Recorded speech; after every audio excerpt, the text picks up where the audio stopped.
From AI-generated singers charting on Billboard. But Nikki, they thought Zanaya was a real person. Zanaya is an extension of me, so I look at her as a real person. But you can't sing.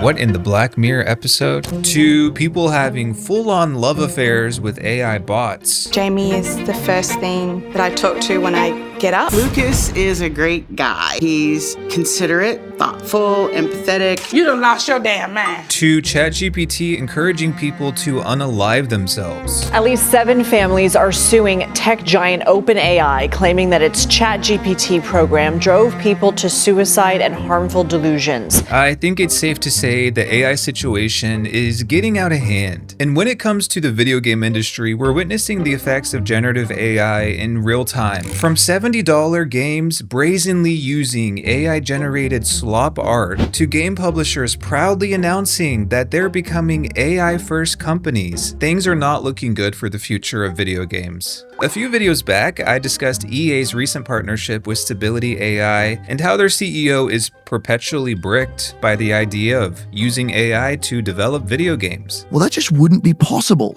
without AI. It just wouldn't be. AI supercharges our existing business.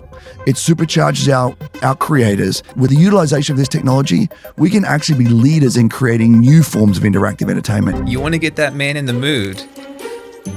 Start talking about data centers. But little did I know that situation with EA was just scratching the surface. Right now on Steam, there are over 7,000 video games that contain AI-generated content. One report showed that 20% of all games listed on Steam in 2025 were developed using generative AI. That is 1 in every 5 games, and it's a 700% increase compared to 2024. And with over 140,000 jobs lost in the tech sector just this year, and the US Federal Reserve stating that due to AI, quote, job creation is pretty close to zero. At this point, I think it's fair to say AI is a massive problem. But before we get into all of this, a word from our sponsor. Thank you to CyberGhost VPN for sponsoring this video. When I'm not complaining about video games, you can actually find me outside touching grass. I'm glad I did this. But one thing you won't find me touching without protection is public Wi-Fi networks. That's because the internet is crawling with malicious trackers and websites, so you need a reliable VPN like CyberGhost to keep your information safe. With over 38 million users and 20,000 excellent reviews on Trustpilot, CyberGhost is one of the best VPNs out there. Your internet service provider, your school or work IT department, even your home Wi-Fi router, they can all track what you do online. And that's where CyberGhost VPN comes in. CyberGhost also unlocks geo-restricted games and content from over 40 streaming platforms like Netflix, Amazon Prime, and Disney+.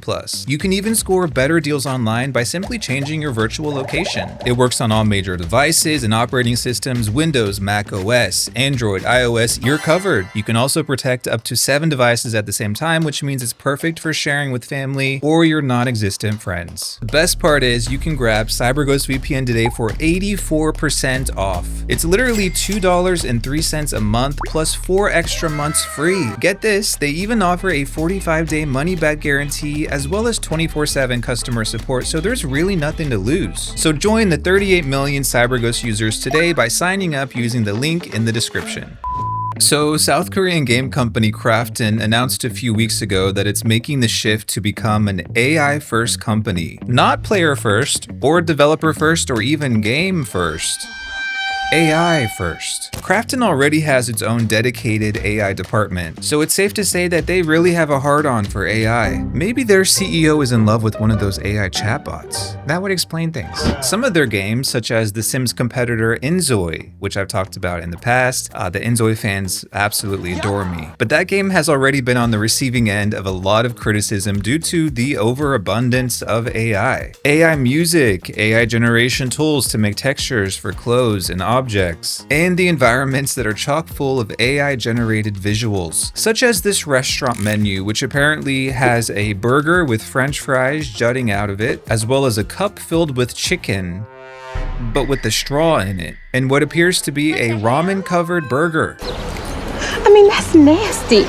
In an interview, the director of this game, Inzoi, said Krafton is encouraging employees to use AI to write reports, summarize player feedback, and to make decisions about game development. It's clearly a very useful tool, not only at Krafton or Inzoi, but it would also help many other studios or companies to use AI as well. So conversely, I tell my team members to use AI to write their reports too. Most importantly, it aids in development and decision making. Our friends at EA are actually doing the same thing. Recently, there was this anonymous report from employees at EA who were essentially complaining about how the company is forcing everyone to use AI for the most meaningless shit. You might be thinking, well, what's the harm in people using AI to do their jobs? Well, the harm is when the higher-ups at these companies see the employees all using AI to do their work, and they start to see the actual workers as dispensable. Case in point, going back to Krafton, it's no surprise that just 2 weeks after proudly announcing their shift to become an AI-first company, Krafton not only announced a hiring freeze, they also introduced a voluntary resignation program for its employees. To give you some context here, Korea's labor laws make it very difficult for employers to fire workers. So it's extremely common for Korean companies to use these voluntary resignation programs as a method to pressure employees to quit their jobs.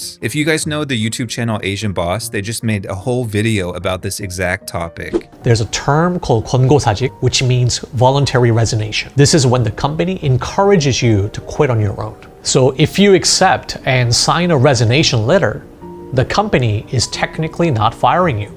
So you cannot claim later that you're unfairly dismissed. So make no mistakes, this program is Krafton's attempt to encourage employees to quit their jobs and replace them not with someone new or more experienced or more skilled, but with AI. Keep in mind that they also instituted that hiring freeze at the same time, so they're not replacing any of the people who resign. I mentioned earlier that in the US, over 140,000 jobs have been lost in the tech sector just this year. And according to the source, out of those 140,000 job losses, the company said that 17,000 of those were due explicitly to AI. And this is why it concerns me when I hear people like this Krafton developer talking so gleefully about workers embracing AI. It actually terrifies me, because by embracing AI in this way, they're showing executives that they're replaceable. So I lost my job.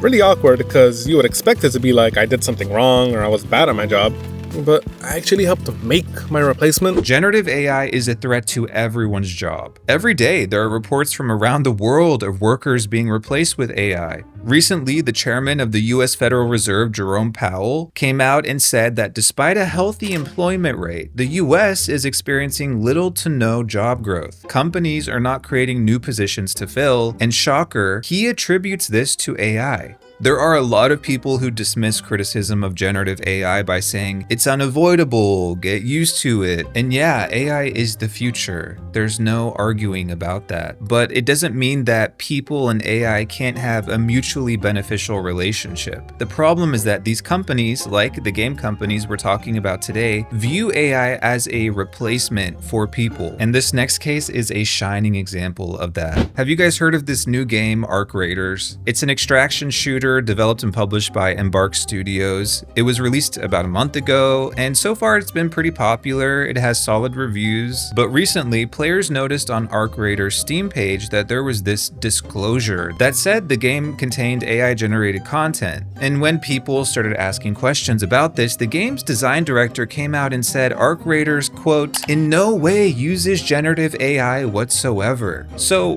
what's up with this disclaimer on the Steam page then? This whole thing kind of blew up, and Embark Studio, the developer, admitted that they did use generative AI via a text-to-speech program. See, during Arc Raiders development, the studio hired a handful of voice actors to work on the game. But in the contracts these voice actors signed, there was a clause about AI, which gave the studio the right to use generative AI to create additional voiceovers based on those actors' own voices. So in theory, a voice actor could record a paragraph-long voiceover and get paid for that paragraph of work, but according to the contract, Embark Studio could throw that recording into an AI to create additional voiceovers. For free, of course. And lo and behold, that is what they did. Embark Studio is owned by Nexon, a company worth $18 billion. And you're telling me they're too cheap to just pay actors to record voiceovers whenever they need them, and instead they have to use AI to cut costs. To make matters worse, in the midst of all this drama, Nexon CEO dismissed the controversy, saying, "We should assume every game company is using AI." By the way, in response to this CEO statement, an indie game developer came out and gave this pretty brilliant reply, saying he would rather cut off his own arms than use generative AI to develop his game. I think Nexon CEO wants everyone to believe that every company is using AI to make their games, but the fact of the matter is there are plenty who are not, and we should not assume that every company is doing so, nor should we normalize this practice. The thing that really bothers me here is that players didn't learn about Arc Raiders' use of generative AI because the studio was so transparent and honest about it. They learned about this because Steam requires game companies to disclose if they use AI when they list their game on Steam. If it weren't for them, players would just be left in the dark. And I imagine that's what a lot of these game companies want. They don't want you and me asking questions or speculating about what practices our money is supporting. Now, coincidentally, the same studio that made Arc Raiders was involved in a similar controversy with a previous game, The Finals, where it was discovered that they were using 11 Labs voices for the characters in that game. I guess they showed us who they were the first time, and we were dumb to assume things would be any different. I really think it just boils down to the fact that these multi-billion-dollar companies can afford to pay real people, yet they choose not to. And it's always to the detriment of employees, artists, actors, and we the players. Nobody wants to pay for a video game and discover that it's riddled with AI slop. That is insulting to us as players. Even if it's a free-to-play game, these companies earn hundreds of millions in net profits every year. Find real people and pay them a real salary to do that work. Again, Arc Raiders and The Finals are made by an $18 billion corporation. There's no justification for using generative AI. They're more than capable of paying developers and artists to create good quality content, but they'd rather serve us AI slop instead. I don't want to be all doom and gloom. I can't pretend like there aren't several benefits to AI in general. It can be used to improve a lot of processes. I've heard people saying that it improves work-life balance, but I think the bigger picture is that yes, while we can see that there are benefits to using AI, we also can't deny or dismiss or brush off the very serious implications to the widespread acceptance and use of generative AI. Giant warehouses are popping up across the US, more than 2 every week. So if you didn't know, generative AI demands a lot of resources. To keep up with demand, they're building all of these massive data centers to accommodate the energy requirements of generative AI. The Pew Research Center estimates that the US alone has around 4,000 data centers, with many more under construction. In a report, the International Energy Agency stated that some of these new data centers will consume more energy than 2 million households combined.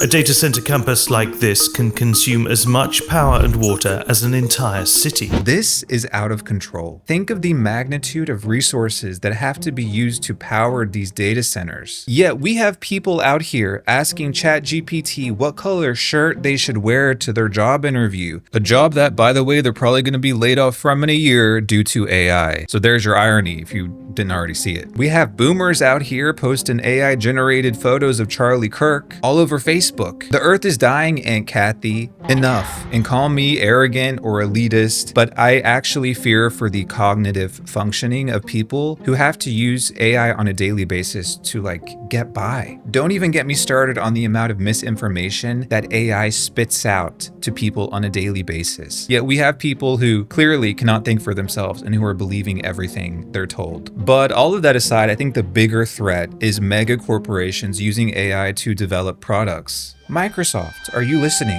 Call of Duty Black Ops 7 was released a couple weeks ago, and from the jump, players were noticing generative AI everywhere. All of this art is AI generated. They're not even trying at this point. Call of Duty's publisher, Activision, is owned by Microsoft, and they're already heavily invested in AI, as many of you know. And in a statement, Activision Blizzard said they use AI to, quote, empower and support their teams. But the funny thing is, last year they laid off nearly 2,000 2,000 employees and months later released Call of Duty 6, which also heavily features generative AI. You can't claim that you're only using AI to empower and support employees when it coincides with the firing of thousands of people. The spin of this narrative is crazy to me. A few days ago, a US congressman actually called out Call of Duty's use of generative AI and said, "We need regulations that prevent companies from using AI to eliminate jobs to extract greater profits." That would be great. Imagine if the US government actually stepped up and introduced legislation that addressed this very real problem. If only the President of the United States didn't spend his free time posting AI-generated slop on his social media. To give you some positive news, a handful of indie game developers, including Strange Scaffold, Kaizen Gameworks, D-Cell Games, and Necrosoft, have all pledged never to use generative AI in the development of their games. If these indie studios can afford not to use AI, then there's no excuse for AAA publishers. And I do not want to see another multi-billion-dollar company come out and try to gaslight everyone into thinking that it's okay and it's normal, or deny that they're doing anything at all when it's painfully obvious to everyone. A producer on the upcoming indie game Unbeatable said this: "Relinquishing creative choices to AI tools makes your work empty, vapid, and meaningless." And you know what?